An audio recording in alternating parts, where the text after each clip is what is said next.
Hi అండి అందరికీ, నేను మీ వైజాగ్ పిల్ల. Welcome back to my channel. Holidays అయితే వచ్చేసాయి, అందరికీ తెలిసిందే.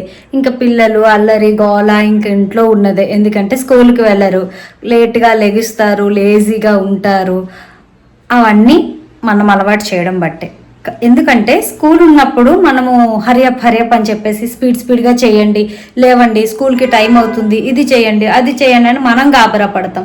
స్కూల్ లేదు కదా, పిల్లలు కదా, ఆడుకుంటారు, కాసేపు పడుకొని అని చెప్పి సెల్లులకి, ఫోన్స్కి అండ్ టీవీస్కి చాలా వరకు ఎడిట్ అవుతారు. కానీ వీటన్నిటితో పాటు కొంచెం మంచి కూడా పిల్లలకి నేర్పిద్దామా? అండ్ నా డైలీ రొటీన్లోని ఈ హాలిడేస్లో నా పిల్లలకి కొన్ని మంచి విషయాలతో పాటు మీ అందరితో కూడా నేను షేర్ చేసుకోవాలనుకుంటున్నాను. అంటే వాళ్ళకి ఆ లేజినెస్ ఉండకుండా ఇంట్లో మనతో పాటు కొద్దిగా పనులు కూడా చేయిద్దాం. అమ్మ ఎంత కష్టపడుతుంది, అమ్మతో పాటు మనం హెల్ప్ చేస్తే ఎలా ఉంటుంది అని చెప్పి అనుకున్నాను. ఈ 1 మంత్ కూడాను వీళ్ళకి హాలిడేస్ ఇచ్చిన 40-50 డేస్ కూడాను ఫుల్గా వాళ్ళ చేత ఇంట్లో చిన్న పనులు చేయించడం, అంతేకాకుండా వాళ్ళని ఇంకొంచెం యాక్టివ్గా ఎలా ఉంచాలి, అసలు ఏం చేయాలి అనేది కూడా డే టు డే అప్డేట్ అంతా మీకు ఇస్తూ ఉంటాను. మీరైతే నన్ను ఫాలో అయిపోండి. అండ్ ఎవరైతే ఇంకా సబ్స్క్రైబ్ చేసుకోలేదో వాళ్ళు కూడా చేసుకోండి. నా పిల్లలతో ఈ సిరీస్ అయితే స్టార్ట్ చేస్తున్నాను. కంపల్సరీ మీ సపోర్ట్ ఉంటే అన్ని రోజులది కూడా ఫుల్ లెంత్ వీడియోలు పెడుతూ ఉంటాను. అండ్ ఈ రోజైతే మాత్రం నేనైతే పూజ చాలా బాగా ఫినిష్ చేసుకున్నానండి. పూజకి నేను అన్ని రెడీ చేస్తాను. మా వారు దీపం పెట్టి వెళ్ళిపోతారనమాట. పాపకి ఈరోజు పువ్వులు పెట్టమని చెప్పాను అనమాట. కొంచెంగా చిన్న చేతులతో చాలా కష్టపడి పెట్టింది.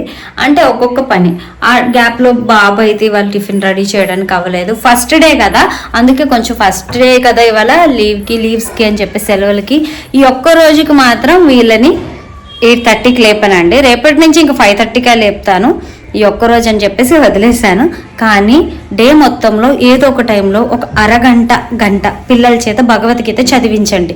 ఇన్ కేస్ భగవద్గీత లేదు, చదివించలేమనుకున్న వాళ్ళు యూట్యూబ్లో పెట్టి, టీవీలో పెట్టి ఒక్కొక్క శ్లోకాన్ని, ఒక రోజులో ఒక శ్లోకాన్ని అయితే నేర్పించండి. మనం చేయాల్సింది ఏం లేదు, కొంచెం మంచి వాళ్ళకి నేర్పిద్దాం. అదైతే నేను అనుకుంటున్నాను.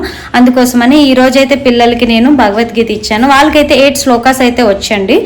అది ఫస్ట్ నుంచి ఎలా పాడతారనేది మీ అందరితో షేర్ చేసుకోవాలనుకుంటున్నాను. చూడండి, బాగా చెప్తారు. అండ్ మీ పిల్లలకు కూడా నేర్పించాలనుకుంటే బాబు బాగా చెప్తాడనమాట. పాప ఇంకా చిన్నది కదా, నోరు తిరగదు. బాబు అయితే ఫుల్గా క్లియర్గా చెప్తాడు. వాడు ఎలా చెప్తాడనేది మీ అందరికీ షేర్ చేస్తున్నాను. చూడండి. సాయి హాయ్ చెప్పు. హాయ్. ఎన్ని శ్లోకాలు వచ్చు సాయి? 8. స్టార్ట్ చేయి. బుక్ చూపి. ఓం శ్రీ పరమాత్మనే నమః. అర్జున విశాలయోగః. ధృతరాష్ట్ర ఉవాచ ధర్మక్షేత్రే కురుక్షేత్రే సమవేతాయుత్సవః మామకాః పాండవశ్చైవ కిమకుర్వత సంజయ. సంజయ ఉవాచ దృష్ట్వా తు పాండవానీకం వ్యూఢం దుర్యోధనస్తదా ఆచార్యముపసంగమ్య రాజా వచనమబ్రవీత్. పశ్యేతాం పాండుపుత్రాణాం ఆచార్యమహిత పంచమూన్ వ్యూఢాం ద్రుపదపుత్రేణ తవ శిష్యేణ ధీమతా.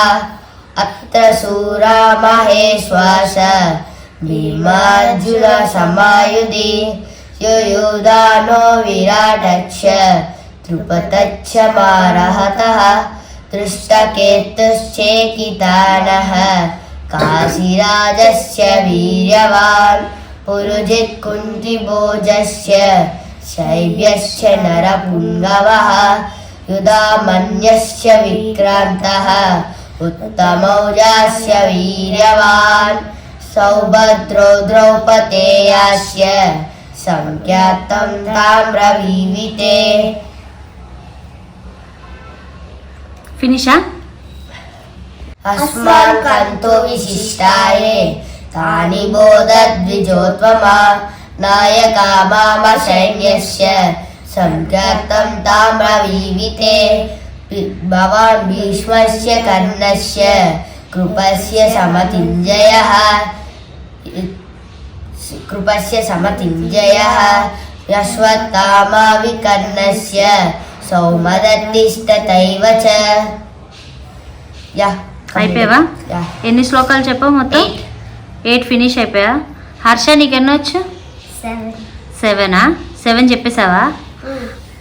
పిల్లలకైతే మాత్రం భగవద్గీత చదవాలన్న ఆలోచన మాది కాదండి. వాడికి భగవద్గీత అంటే చాలా ఇష్టం. ఎప్పటి నుంచో అనుకుంటున్నాడు కొనుడాడి అంటే. ఈ కృష్ణ భక్తులు ఉంటారు కదా, పిల్లలు స్కూల్ నుంచి తీసుకురావడానికి వెళ్ళినప్పుడు మా వారు చూసి వాళ్ళ దగ్గర అయితే తీసుకున్నారు. బుక్ కాస్ట్ వచ్చేసరికి ఎంత పడింది సాయి ఆ రోజు? 355 400 అరౌండ్ అలా పడిందండి. బుక్ అయితే తీసుకున్నారు ఆ రోజు. తీసుకున్న తర్వాత బాబు పాప ఇప్పటికి 3 ఇయర్స్ నుంచి అయితే 3 to 4 ఇయర్స్ అవుతుందండి. బాల్విక క్లాసులకి వెళ్తారు కదా, సత్యసాయి క్లాసులకి, అక్కడికి వెళ్తారనమాట. అంకుల్ ఆంటీని నేను నెక్స్ట్ వీడియోలో చూపిస్తాను. 4 to 5 ఇయర్స్ నుంచి అండి, లైక్ ఆల్మోస్ట్ నాకు తెలిసి 4.5 ఇయర్స్ నుంచి అక్కడికి వెళ్తున్నారు. పాప చాలా చిన్నది ఆ టైంలో, కానీ వాళ్ళకి ఆ శ్లోకాలు కూడా వచ్చు. అవి కూడా మీకు కరాగ్రే వసతే లక్ష్మి అవన్నీ కూడా, అంటే భోజనం తినేటప్పుడు ఏం చెప్పాలి, పడుకునేటప్పుడు ఏం చెప్పాలి, ప్రతి ఒక్క శ్లోకం కూడా వచ్చు అనమాట. అవి నెక్స్ట్ వీడియోలో మీకు షేర్ చేస్తాను ఎలా చెప్తారని చెప్పి. పిల్లలిద్దరూ మాత్రం ఇప్పుడు ఆ బాల్విక క్లాసులకైతే సీనియర్స్ అయిపోయారనమాట. నాకైతే చాలా హ్యాపీ అనిపిస్తుంది. ఎందుకంటే మనం ఉన్న ఈ బిజీ షెడ్యూల్లో, ఈ బిజీ లైఫ్లో పిల్లలకంటూ స్టడీస్ ఒక్కటే నేర్పిస్తున్నాం, అంతకు మించి ఇంకేమీ నేర్పించడానికి అవ్వట్లేదు. కానీ మనకు అవకాశం ఉన్నప్పుడు పంపించడం తప్పలేదు కదా. నాకైతే అవకాశం భగవంతుడు కల్పించాడు. అంకుల్ ఆంటీ ఫోన్ చేసి మరి అడిగారు, పిల్లలిద్దరు ఉన్నారు కదే పంపించు బాల్విక క్లాస్ సత్సాయి క్లాసులకి ఆంటీ చెప్తారని చెప్పి ఆ రోజు నుంచి ఈ రోజు వరకు ఎవ్రీ సండే వెళ్తారు. 10:30 to 12:30 ఆల్మోస్ట్ 2.5 hours 1.5 hour అలాగా క్లాస్ అయితే తీసుకుంటారు. ఆంటీ అంకుల్ లేని రోజు వెళ్ళలేరు, వీళ్ళు ఎక్కడికైనా మేము తీసుకెళ్తే వెళ్ళలేరు తప్పించి. సండే ఎవ్రీ సండే వెళ్తారు, నేర్చుకుంటారు. బుక్ కూడా అక్కడికే తీసుకెళ్ళిపోతారు. పిల్లలిద్దరు కూడా ఆంటీ అంకుల్ దగ్గరే నేర్చుకుంటారు. ఆంటీ చాలా బాగా చెప్తారనమాట. పిల్లలిద్దరికి ఫుల్ సపోర్ట్. శ్లోకాలన్నీ ఆంటీ దగ్గరే నేర్చుకున్నాడు బాబు అయితే మాత్రం, పాప కూడా. అండ్ ఇంకా సెలవు ఆంటీ వాళ్ళు లేరు ఆ టైంలో మాత్రం సిస్టంలో పెట్టుకొని మొత్తం ఒక 3-4 టైమ్స్ అలా లర్న్ చేస్తూనే ఉంటాడనమాట. చేసుకొని ఆ శ్లోకాన్ని అయితే నేర్చుకొని అప్పుడు పాపకి నేర్పిస్తాడు, పాపకి నేర్పిస్తాడు, చెల్లికి నేర్పిస్తాడు అనమాట. అండ్ మీకు ఈ వీడియో నచ్చినట్లయితే లైక్ చేయండి, షేర్ చేయండి అండ్ సబ్స్క్రైబ్ కూడా చేసుకోండి.